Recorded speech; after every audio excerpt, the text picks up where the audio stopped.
What's going on, Husker Nation? This is Ethan Bice with 4 Hours to Lincoln, where I recap, preview everything Husker athletics related. I do every sport. I don't just do one specific sport. This is almost a day by day breakdown of everything that goes on. Uh, so from there, if you haven't done so, hit that subscribe button, comment, share this page, whatever you gotta do uh, to keep this thing rolling. Uh, as y'all know, the show is unedited. Unedited. It's raw. I don't have time to do edits and all those things. I do not do this show for profit at all. So I just don't have time to do all of that. So, um, without further ado, let's recap what went on yesterday. We are going to go through day 2 of bowling's NCATSU Stallings Invitational. Swimming and diving has wrapped up the Big Ten championships. Track and field had a good day. So we'll go over the results from there. Softball takes down Oregon, which was a huge one. Women's basketball taking down Minnesota, and that heartbreaking loss to Grand Canyon in baseball last night. We're still 2-1 in that series. We got a game today as well. I'll go over today's events, and then I'll talk about the list of athletics going on all of next week. So it's going to be a pretty busy week next week as well. So there's really no rest for the wicked here. So let's get started. Let's talk about day 2 of the NCATSU Stallings Invitational, which carries on today, is going on right now at this moment as I am doing this show. So day 2 we completed, finishing match play 6-4, securing the 6th overall seed for today's championship bracket. Oh man, excuse me. All right, so like I said, it's unedited, people. Huskers open day 2 with the ranked match against number 3 Arkansas State. Marissa Cosentini led the way for Nebraska with 228 pins. Alexis Boucher provided 194, and Brenna Hartzler followed close behind with 183. Jillian Martin and Caleb Burstraight rounded out the Big Red, but it is not enough as Red Wolves topped us 993 to 856. We bounced back against Texas Southern, however, in the second match of the day. The Huskers kept the same lineup, and 2 out of 5 shot above 200. Hartzler led the Big Red with 225, followed closely by Burstraight, Boucher, Constantini, and Martin. Closed out the Huskers as they defeated TSU 977 to 833 and improved to 5-2 on the weekend.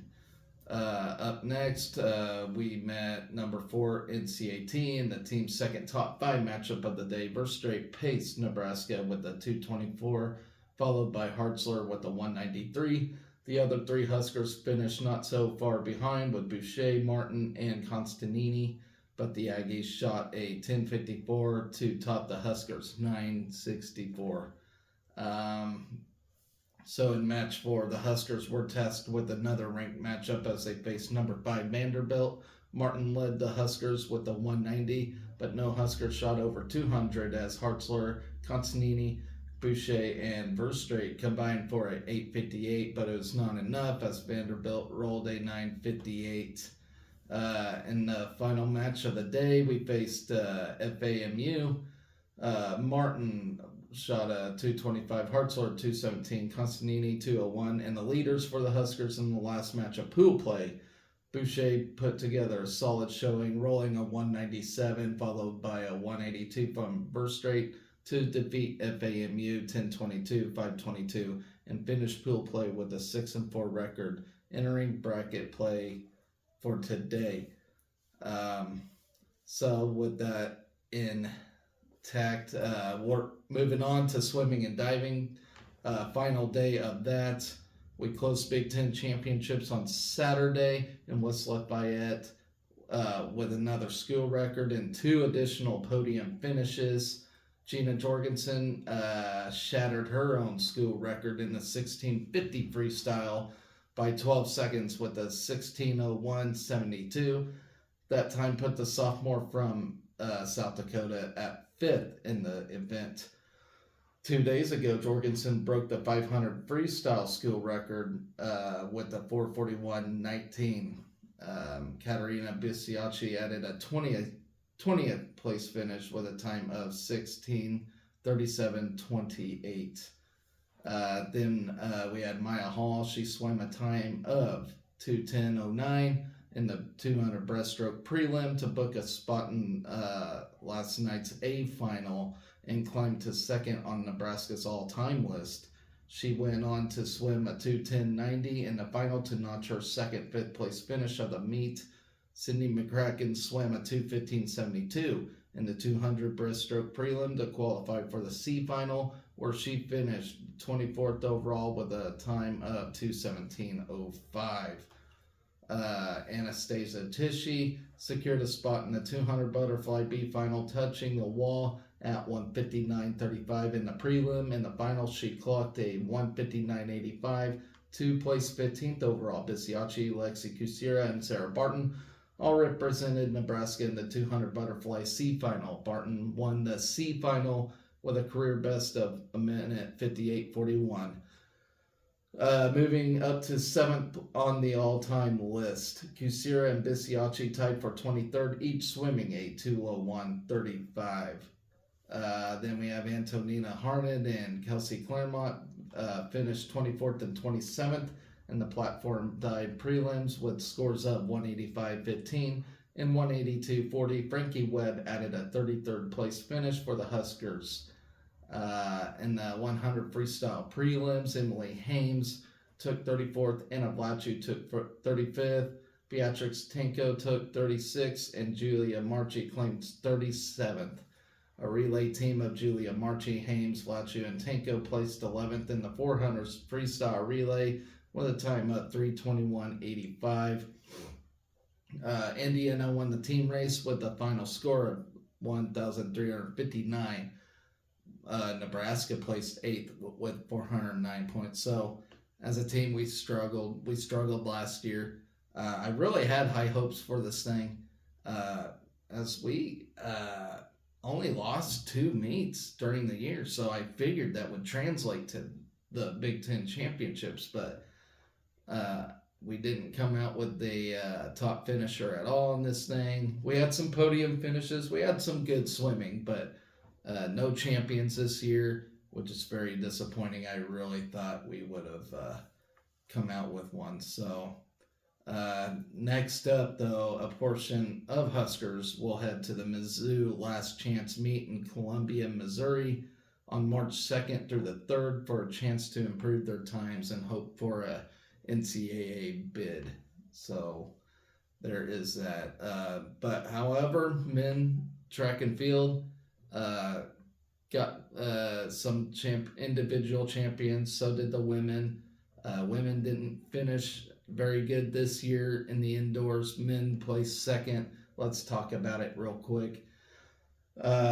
So we closed the Big Ten indoors Saturday night, last night, with a runner-up team finish on the men's, 8th in the women's, as I have said. 4 overall Husker titles. The men went down to the wire, trailing Wisconsin by just 8 points. Entering the final event, they ended with 118 team points compared to the Badgers 122. That final event was the men's 4x400 relay, where, you know, if we would have won that, man, we could have came out on top, but we just bit the dust there. Let's see. Look, where am I at? Okay. Tyus Wilson jumped over a personal best height, clearing 7.3 to secure the jump title and move up to 5th in the NCAA. Wilson's previous best was 7-1, as a mark he's achieved multiple times this season. Reed Nelson claimed the 8th place finish, clearing a personal best of 6:11.5. Jenna Rogers cleared a height of 6'2", in the women's high jump to grab a runner-up finish. This marks her 5th time finishing among the top 2 high jumpers in a conference meet. Mindé Clark was named the Big Ten shot put champion with a mark of 56.2.5 in her first throw of the meet. Kaylin Meyer and Amelia Flint added scoring finishes, placing 5th and 6th in the event. Let's see. I have messed up here, people. Okay, so I'm talking about that. All right. If you can follow me here. Finishing 5th and Kevin Schubert earned silver in the men's shot put, hitting a mark of 65.3 which was 19.89 meters. Now the event winner for this threw 20.01 meters, which only happened twice this year, which is almost unheard of in the NCAA track and field. That's a long distance, and he got it on his first throw as well.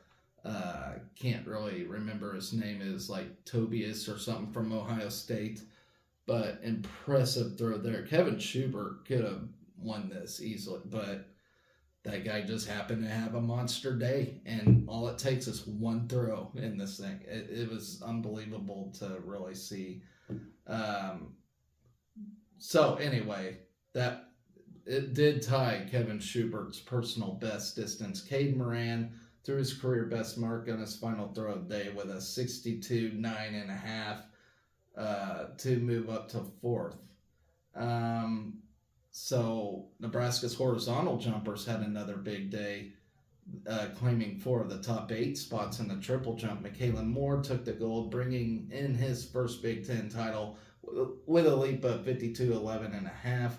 Darrell Wilson went 52.5 to earn the bronze medal. Jeremiah Charles jumped 56.75 to place 5th, and Jalen Lloyd finished 7th with a distance of 50 feet even.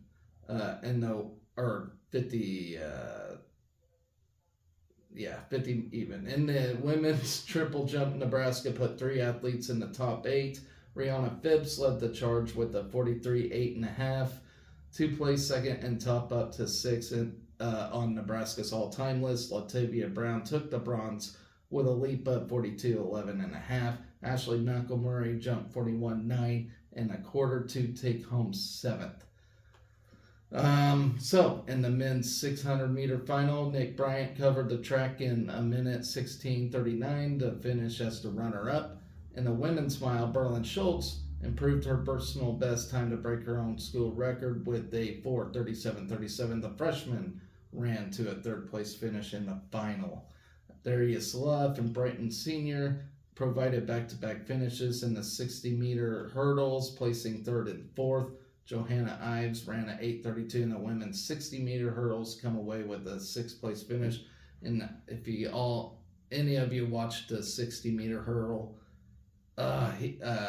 Darius Luff kind of bumped into another runner in this thing early on, and he didn't have a good start. And then the 60-meter hurdles, your start is almost everything in this thing. So he could have won this thing, but just didn't have a good start when it mattered the most. So it very disappointing. I figured he would win this thing, but just could not get there. I mean, he finished well for how it started, but it just started disappointingly, I should say that. So, entering second day of heptathlon, Matthias Algren was in 5th with 3,039 points, and Colby Heinrichsen was in 9th with 2,840 points.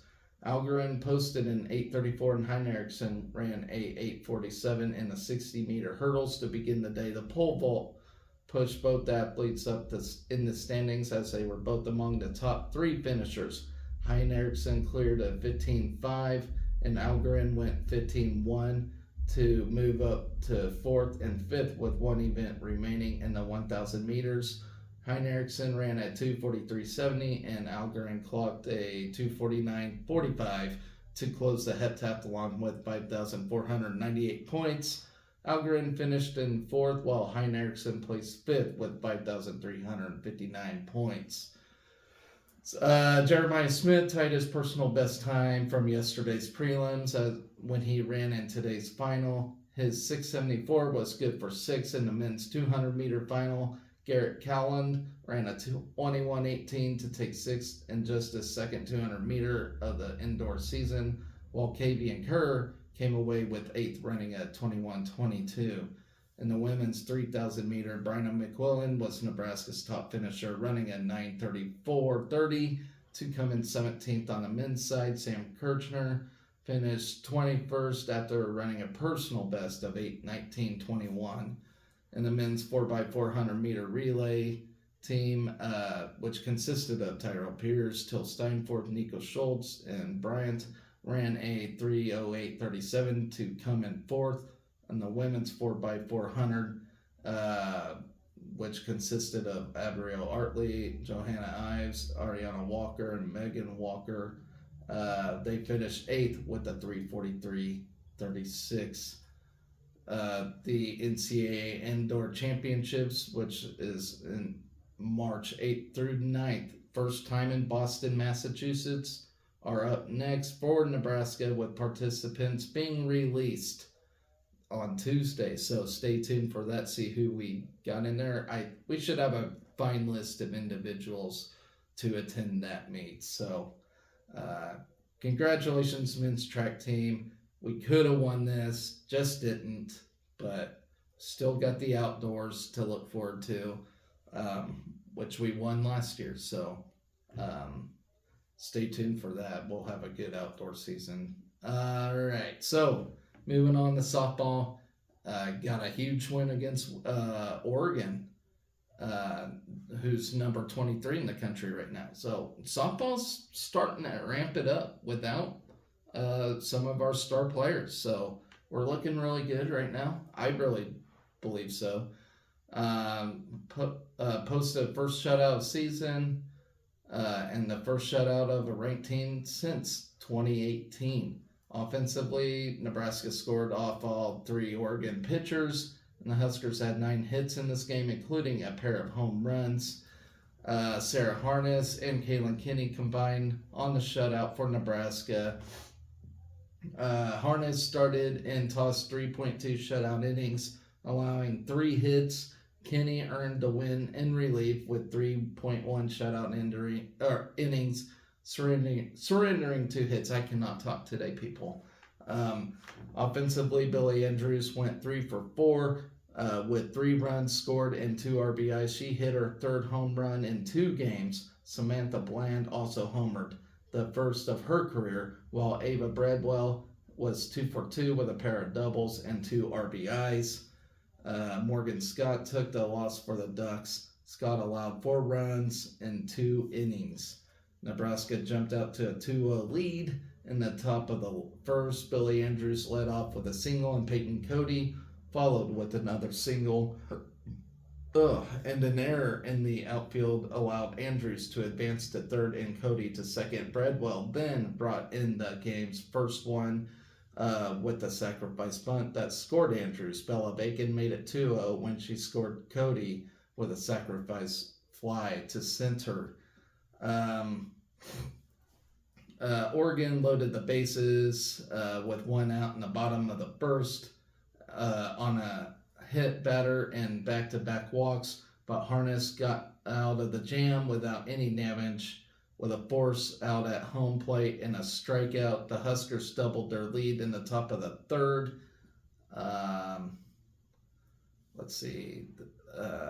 In the 3rd, Alina Felix led off with a single before Billy Andrews homered to center field to make it 4-0. Nebraska stretched its lead to 5-0 in the top of the 5th. Billy Andrews led off with a single, stole second, and scored on an RBI double from Breadwell. Bland made it 6-0 with a leadoff home run in the top of the sixth. Oregon had one base runner in both the sixth and seventh innings before Kenny closed out the shutout. Nebraska wraps up the weekend with a pair of games today. We take on number 20 Utah and followed with a contest against Cal State Fullerton. So Utah is ranked 20th in the country. Cal State Fullerton, I believe, is on the bubble for the rankings, but going to be a very difficult day for softball, but hopefully they come out on top. So some post-game notes from this one. Nebraska posted its first victory over a ranked team in 4 tries this season. Shut out top 25 opponent for the first time since February 10th, 2018, when we defeated Utah 5-0. We homered twice in the game, marking first time this season the Huskers have hit multiple homers in back-to-back games.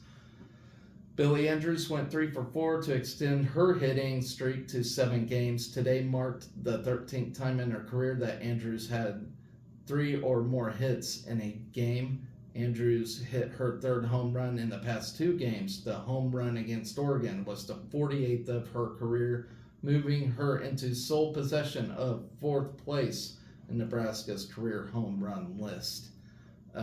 Andrews also moved into a tie for 7th place in Husker history with 78 extra base hits. Andrews is 7 for 13 this weekend with 3 home runs. Ava Breadwell went 2 for 2 and tied her career high with 2 doubles. She extended her hitting streak to 6 games.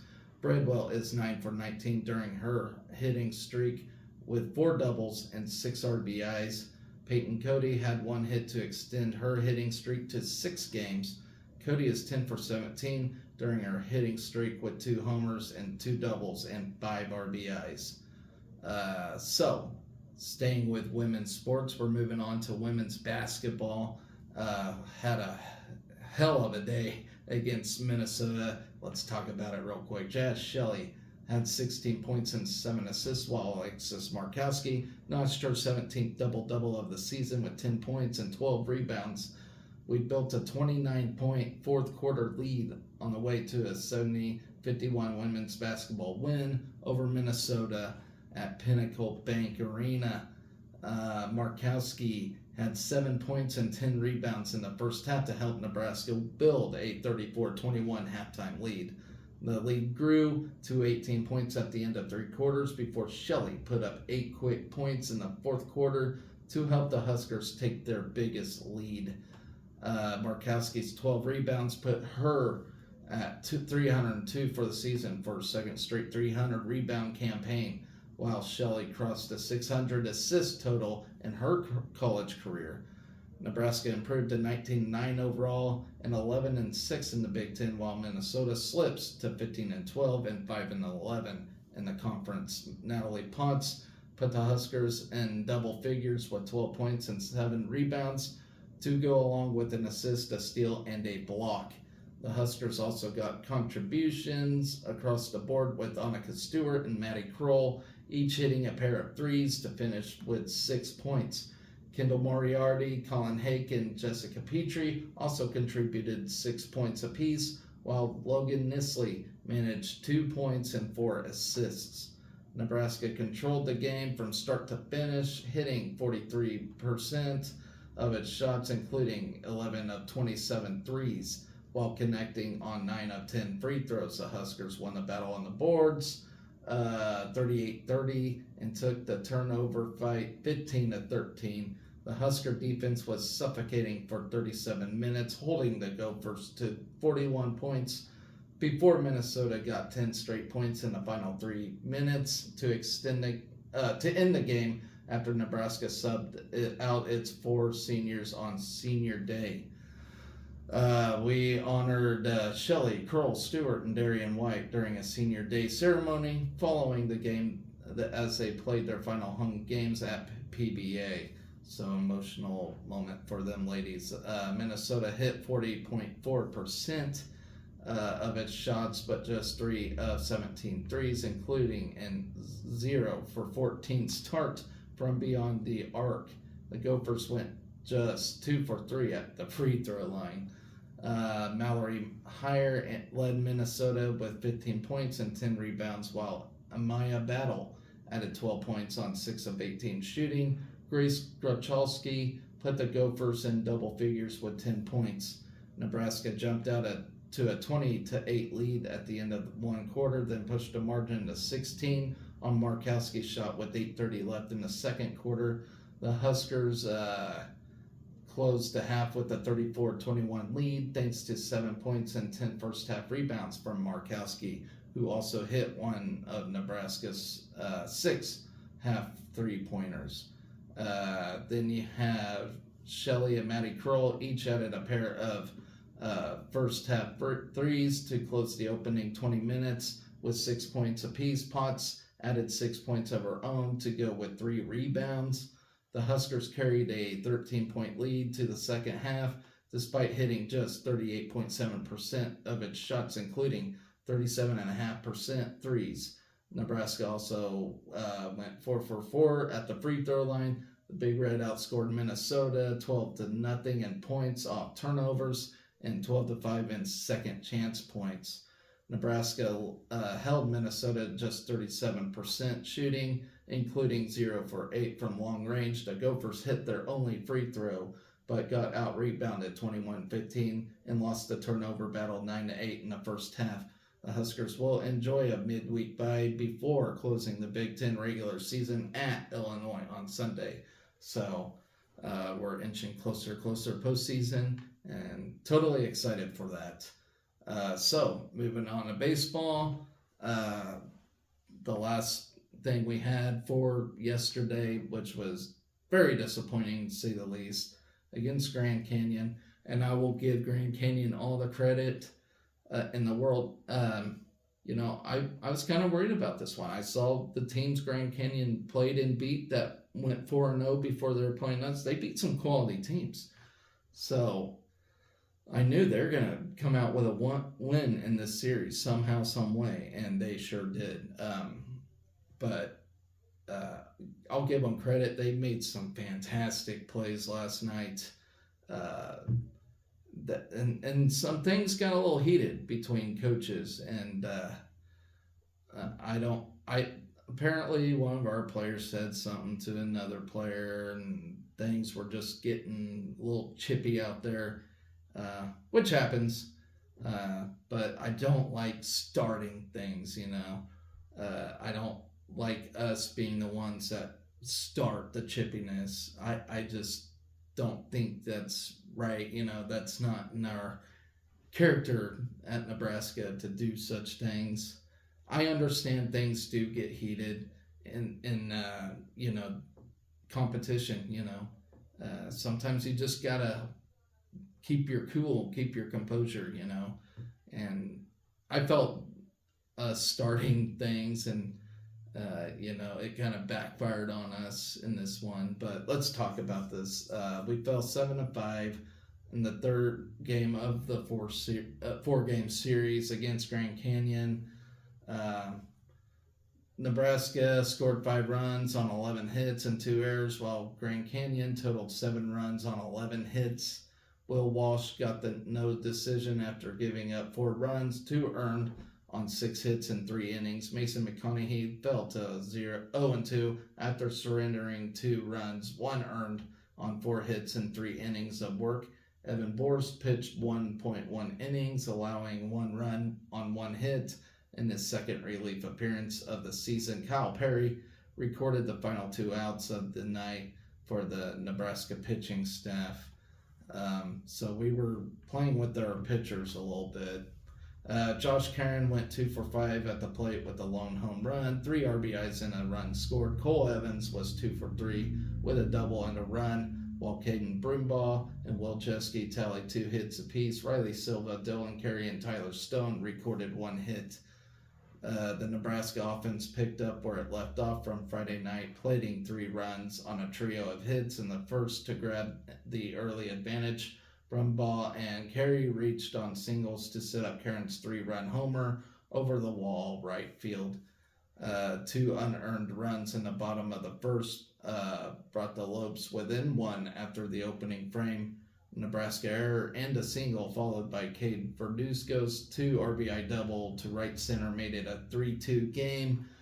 Grand Canyon snagged its first lead of the weekend after back-to-back solo homers by Zach York and Bo and Kenny gave the Lopes a 4-3 lead in the third. Evans led off the fifth with a double into the alley in left center before advancing to third on Dylan Huff's sacrifice bunt. Evans evened the game at 4 after Brumbaugh lifted an 0-1 pitch to right field for a sacrifice fly. The Lopes broke the tie with a pair of runs on 3 hits and an error in the bottom of the fifth. Consecutive one-out singles joined with an infield single and a Nebraska throwing error plated Grand Canyon's 5th run of the night. An RBI ground out to shortstop doubled the Lopes' lead 6-4. The Huskers loaded the bases in the 7th after Jeski's infield single and walks to Evans and Huff. Nebraska was only able to plate 1 in the 7th after Brumbaugh lifted his second sacrifice fly of the night to score Jeski. Grand Canyon immediately got the run back in the bottom of the 7th after Eddie Pelk's RBI triple to center made it a 7-5 game heading into the final 2 innings. Nebraska loaded the bases for the second consecutive inning after 2 out singles by Jeski and Evans and a walk to Case Sanderson, but the Big Red weren't able to scratch across a run to cut into the deficit. Silva began the 9th with the single up the middle, but the next 3 Huskers were retired in order to clinch Grand Canyon's 7-5 win on Saturday night, in which we play at 1 o'clock today. That will do it for the recap. So going on today, as I have previewed everything, women's golf is going on right now at the Westbrook Spring Invite. So good luck to the ladies there. Bowling day 3 at the NCATSU Stallings Invitational going on right at this moment. So good luck to them. Softball taking on Utah and Cal State Fullerton. Baseball, the 1 o'clock game against Grand Canyon. Wrestling tonight against Arizona State. Final duel of the season until we hit the Big Tens, and I am ready for that. Men's gymnastics are continuing their quest in the Winter Cup, and men's basketball taking on Minnesota tonight as well. So got a nice big day for us, and that'll lead into next week where there's a lot going on. Of course, you got on Monday continuing the women's golf outing. Beach volleyball will take on 2 teams. They'll take on Ottawa and Wayne State on Monday. Tuesday, beach volleyball will take on Southwest Baptist. Then nothing on Wednesday. Thursday, baseball at the College of Charleston. Men's basketball will take on Ohio State at Ohio State.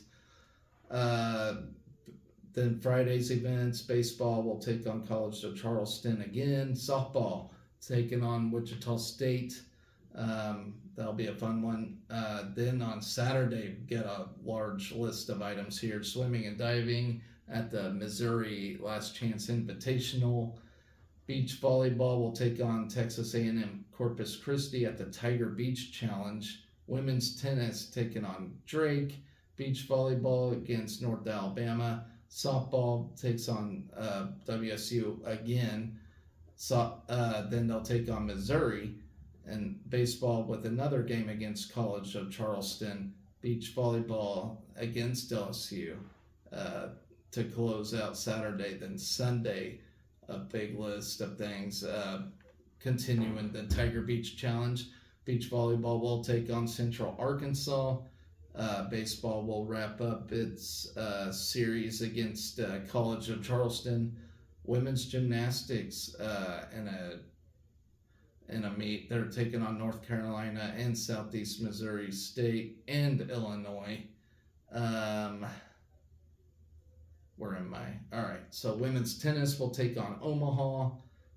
Soccer, they announced their spring season, so they play 6 games in the spring season just to kind of keep things amped up, which is great. I'm enjoying that. But they'll take on Omaha. Softball will take on Missouri. Soccer, once again, they play like a doubleheader on Sunday, actually. So they'll take on Drake for game 2. Men's gymnastics going up against Air Force. Beach volleyball will then take on Houston Christian. Men's gymnastics then goes up against Cal and Stanford. Women's basketball, their Big Ten regular season finale at Illinois. Men's basketball to take on Rutgers at PBA. So that is all lined up for next week. So stay tuned for that. I will break it down and go through a day-by-day process for that. So that's going to be my show for today. As I said, guys, please don't forget to hit that subscribe button if you want to know the day-by-day of Husker Athletics. I try to keep up on everything the best I can, and I feel like I do a pretty good job with that. I may not be the best talker in the world, but I do give out a lot of info out there. So I do this daily. It's a lot of fun for me. As I mentioned, I have a baby on the way. She's supposed to be born in July. So we'll see if we get a season 2 or not. It kind of depends how this show does overall. So if you want to see this show carry on, hit that subscribe button and let's keep it going, because I enjoy doing this. I really do. But if it doesn't really get me anywhere, then there's really no sense of doing it when I have a child to take care of. So I will finish out this athletic season for sure, but it's questionable if I'll have a season 2 or not, which I do hope happens. But like I said, we just don't know the future. So hitting that subscribe button that will indeed help. Liking, commenting, sharing, all those things are really appreciated. And I do have individuals that do comment on here. A lot of them are from the Sports Nightly show that we watch on YouTube almost every night. So